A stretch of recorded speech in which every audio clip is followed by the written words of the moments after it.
Lola raconte à Théo qu'elle a vu Kyle, ils ont parlé du divorce. Elle pense que c'est le moment pour avancer.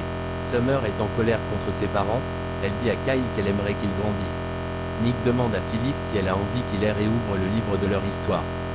Nick essaie de dire qu'ils sont amis avec un passé commun et une alchimie incontestable, mais il veut plus.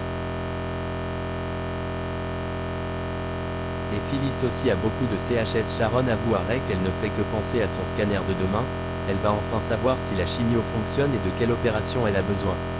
Sharon aimerait que Ray parle à Lola pour qu'il ait quelqu'un à qui se confier. Maria est de retour, Sharon est heureuse. Maria explique à sa mère que c'est Faith qui lui a parlé du scanner. Victoire appelle William, elle aimerait qu'il passe au ranch. Elle lui dit qu'elle a vécu un traumatisme avec leur rupture, l'attaque de Ripley. Victoria pense que, nous perdre ça était ce qui l'a empêché d'avancer.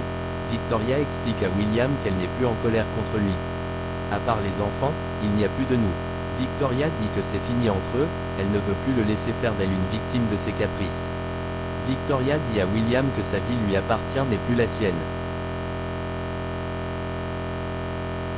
Nick propose une liste des pour et des contre, doivent-ils se mettre en couple ou non?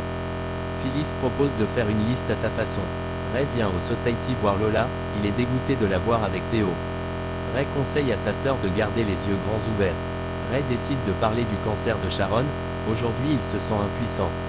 Lola dit qu'elle veut aider, passer du temps avec Faith, faire les courses, préparer les repas. Ray avoue à Lola que ça lui fait du bien de pouvoir lui parler de la maladie de Sharon.